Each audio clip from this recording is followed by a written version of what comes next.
Señoras y señores, bienvenidos al canal de podcast de la Fundación Rafael de Pino. Soy Andrés Betancor, catedrático de Derecho Administrativo y director del programa Instituciones del Estado Democrático de Derecho de la Fundación.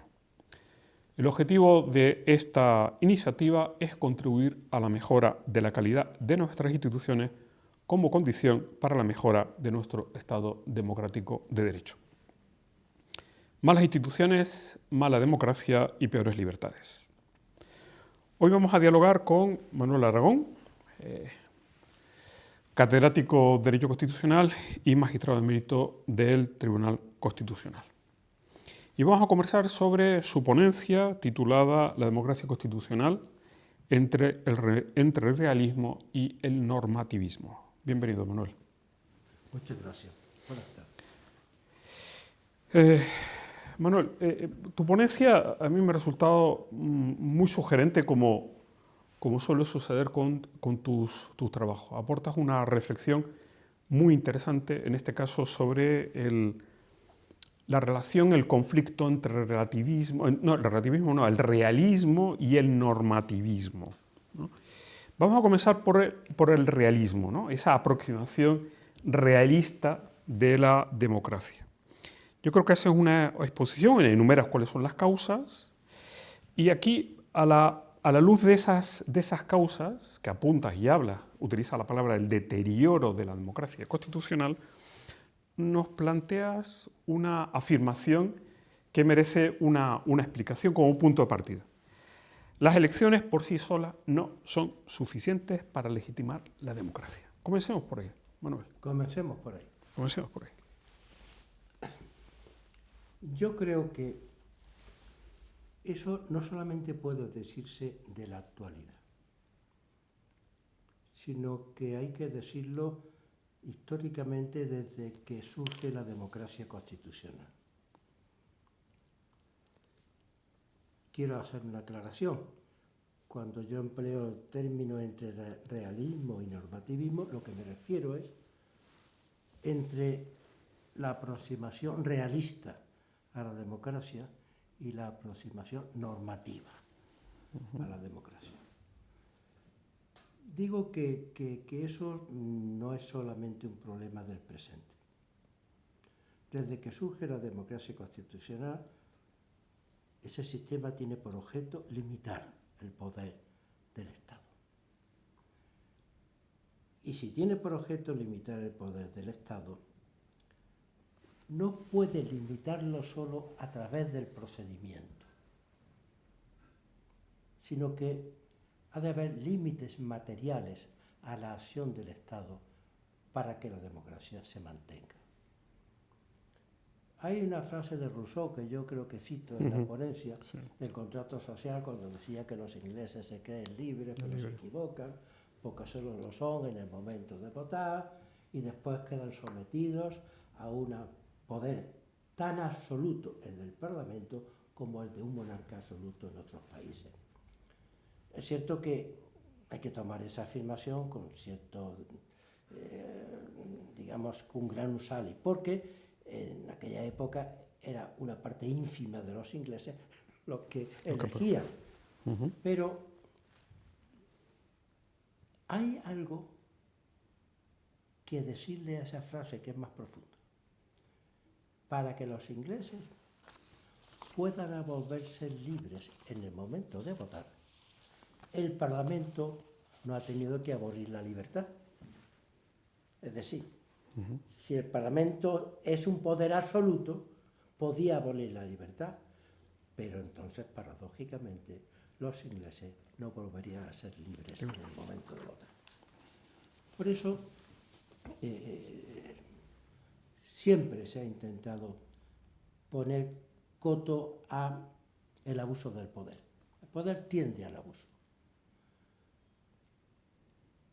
Y es cierto que la democracia constitucional construyó un sistema estableciendo unas reglas necesarias a las que tenía que atenerse el poder para no ser un poder absoluto, para estar limitado ¿en qué? En beneficio de la libertad de los ciudadanos. La primera digamos, la primera fórmula que se puso en marcha para establecer esos límites fue realmente, y ya nos trasladamos al siglo XX, porque aunque el constitucionalismo nace a finales del XVIII, está en el siglo XIX, pero la democracia constitucional y no el Estado liberal ya nace en el XX.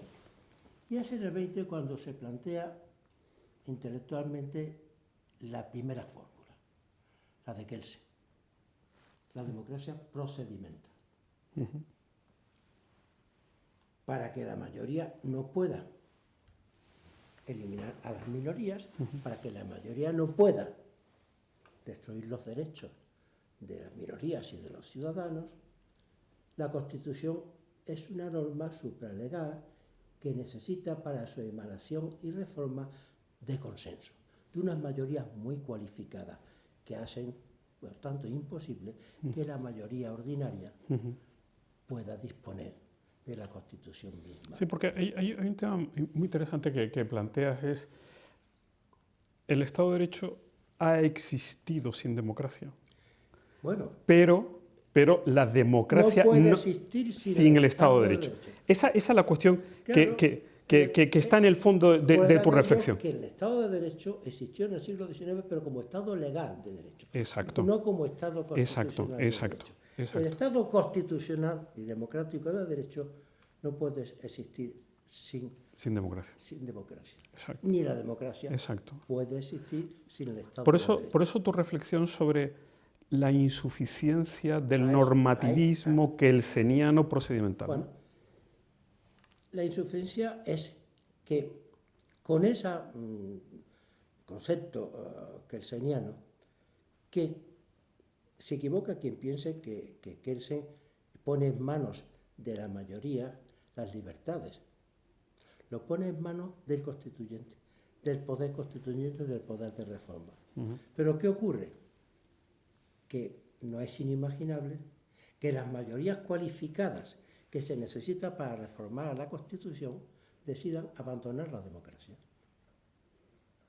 Sí, de ahí tu reflexión. Y claro, el problema entonces es que ese normativismo kelseniano, esa democracia procedimental, puramente procedimental, ante esa circunstancia deja de no ser tiene normativismo, respuesta. porque ya no tiene más que una respuesta realista. Vox populi, vox Dei. Aquí el derecho ya no tiene nada que hacer. Exacto. Por eso tu propuesta, lo que reflexiona, es la necesidad de trascender de ese normativismo. Claro, la necesidad de integrar en esa concepción normativa de la democracia, integrar, además de las elecciones, del procedimiento, integrar valores materiales, inevitablemente, que impiden jurídicamente que la propia democracia concebida procedimentalmente pueda destruirse a sí misma. Esto yo creo que es algo conceptualmente claro. Lo que pasa es que se agudiza en nuestros tiempos. En este tiempo en que, por diversas circunstancias que todos conocemos y algunas las expreso ahí, pues la sociedad es más una sociedad que se mueve por pasiones que por razones. La sociedad está más proclive a asumir mayoritariamente la servidumbre voluntaria que en otras épocas. ¿Pero no te parece que eso siempre ha sido así? Bueno. Yo digo que siempre ha sido así. La diferencia es que ahora, sin ninguna clase de apariencia, se dice así. Se eliminan ya las apariencias. Porque es, en definitiva, el tributo al populismo. Es decir, el populismo ha exacerbado eso. El populismo se hace carne. Exacto. Entonces, por eso, si bien conceptualmente, a mi juicio, la democracia no podía descansar solamente en el procedimiento, en las elecciones, hoy con mayor motivo la democracia no puede descansar solamente en que haya elecciones libres y democráticas, porque el elector hoy mayoritariamente, diríamos, no es racional. ¿Se podría decir que el demos se ha convertido en un enemigo de la democracia? No sé si en un enemigo o en un, como se dice hoy, pasota. Pero sí que no puedes confiar hoy en que vox populi sea vox Dei. Exacto. Porque la realidad, y hay un libro estupendo que salió hace poco, La democracia para realistas, la realidad te dice que no. hoy eso no es así. Uh-huh. Con mayor motivo, entonces, defender una concepción procedimental, desde luego, sin elecciones no hay democracia, pero además sustantiva de la democracia. Uh-huh. Manuel, ¿eso no es, en definitiva, la propia función de la Constitución? Evidente. Es decir, la Constitución, la función de la Constitución es esa, ¿no? Yo arrastro para atrás Exacto. al artículo 16 de la Declaración de Derechos del Hombre y del Ciudadano. Exacto. Que es donde está no solamente una concesión formal, sino también material de la Constitución. Exacto. Por mayor motivo cuando ya esa Constitución es democrática. Exacto. Uh-huh. Hoy se hace más necesario que nunca afirmar ese entendimiento, no solo procedimental, sino también... La reivindicación de ese, digamos, concepto original de la Constitución. Claro, reivindicar justamente el concepto originario de Constitución. De la Constitución. Claro, el problema es que entonces hay que reivindicar, como yo reivindico, que incluso en las constituciones que no tienen cláusulas de intangibilidad, como la alemana, la portuguesa, etc., también existen límites materiales a la reforma. La Constitución no permite que utilizándola se destruya. Sí. No debe permitir ese normativismo. No debe, puede ocurrir en la realidad, pero el derecho no puede sancionar esa realidad. El derecho puede sucumbir ante los hechos, pero el derecho no puede negarse a sí mismo considerando lícito lo ilícito. Exacto. Y tiene todo el sentido. Es decir, es bastante... Y claro, esa es la reivindicación del presente. Hoy, cuando vemos que la sociedad del presente, por muchas circunstancias, pues no es un reducto por sí mismo poderoso frente a cualquier autoritarismo, tenemos que apelar a un entendimiento normativo de la democracia constitucional. Es decir, tenemos que apelar a que sin la defensa de determinados valores, principios, derechos, no hay democracia. Esto no es limitar la democracia, sino defender la democracia. Si se entiende en la democracia constitucional que la democracia no es solo procedimiento, sino también sustancia o materia. Entre otras cosas porque la finalidad principal de la democracia constitucional es garantizar la dignidad y la libertad de la persona, y por tanto un equilibrio entre libertad e igualdad. Y eso es una cosa que yo llevo ya hace tiempo empeñado en decir, en publicar y eso, y que cada día lo veo más claro. No tenemos que dejarnos llevar por el realismo, pero tampoco podemos desconocer el realismo. El realismo nos dice que hoy tenemos un tipo de sociedad, si utilizara a Montesquieu, muy poco coherente, vamos a llamarle así, con la democracia, que necesita una sociedad de ciudadanos informados, con cultura cívica, pero eso no nos puede conducir a hacer de una patología un paradigma. Sí. Esa es la operación que es muy smithiana, ¿no? Eso nos debe conducir a insistir en que debe haber resortes para intentar mejorar, si queremos, frenar esa tendencia.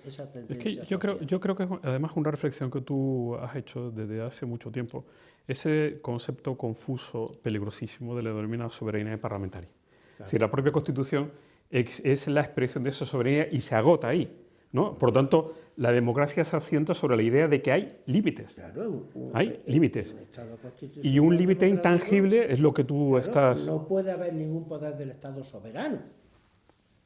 No. El Parlamento representa al pueblo, pero no lo sustituye. No lo sustituye. Si el legislador pudiera hacerlo todo, o todo menos lo prohibido expresamente por la Constitución, no habría Constitución. Exacto. Sino un despotismo de la mayoría. Exacto. Y eso es muy grave. Que eso en el fondo es lo que a ti realmente te preocupa, a ti y a todos, ¿no? Que es el populismo como vía para acceder al poder Así es. y una vez accedido al poder transformarlo para monopolizarlo y eternizarse. Exacto. Entonces, la idea de que existan una serie de límites me parece que es muy importante. El problema es quién los identifica, quién los aplica y cómo se aplica. Claro.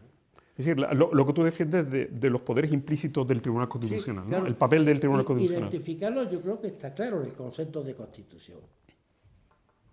Creo que está claro. Si una Constitución no regula la democracia o no la garantiza, no es Constitución. Fácil de identificar. Digamos, el contenido esencial de la democracia. La democracia tiene muchos instrumentos, unos pueden modificarse, pero tiene un núcleo esencial. Y ese núcleo esencial es la protección de las libertades ciudadanas, o mejor dicho, de una sociedad de ciudadanos libres e iguales en sus derechos. Ahí está identificado. Ahora, ¿quién controla la destrucción de la Constitución? Los tribunales constitucionales están previstos para ello.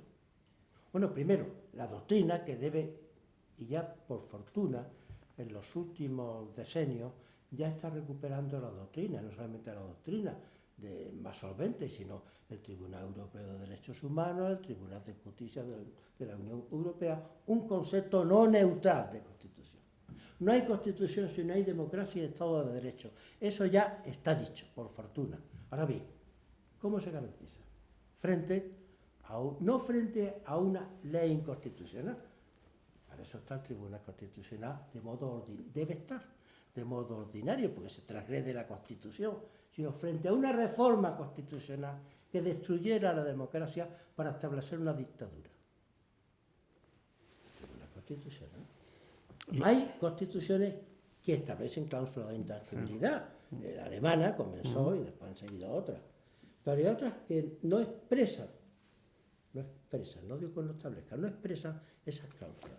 Pero hay que entender que como constituciones democráticas, y la nuestra lo es, en su apartado primero lo dice, y en el preámbulo, tienen esos límites, lo diga o no, infranqueables. Pero el problema que se plantea, Manuel, es que el populismo sabe de que eso es así y ya se encarga de controlar todas las instituciones de control para desarticular esto que tú estás contando. Claro, pero es que eso tenía que ser rápidamente contestado por los tribunales, por la opinión pública, etcétera.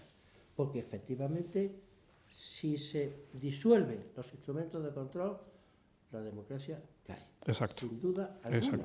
Exacto. Sin duda alguna. Y aunque un tribunal constitucional, el nuestro, no tenga atribuido expresamente ese poder de controlar formal y materialmente la reforma constitucional, hay que entender que tiene un poder implícito para ello. ¿Por qué? Porque como es el único órgano que tiene la competencia sobre las competencias, solo teniendo ese poder implícito puede ejercer totalmente su función. Esa es la cuestión. En fin, podríamos seguir hablando. Esto es un tema interesantísimo porque es el gran tema del poder en el minuto, hoy, en la actualidad, ¿no? En fin, vamos a dejarlo aquí. Manuel, te lo agradezco muchísimo, una conversación muy interesante que podría tener muchísimo más desarrollo. Y, en fin, te lo agradezco muchísimo y gracias a todos ustedes por su atención y les invitamos a continuar siguiendo este canal de podcast de la Fundación Alfred del Pino. Muchas gracias.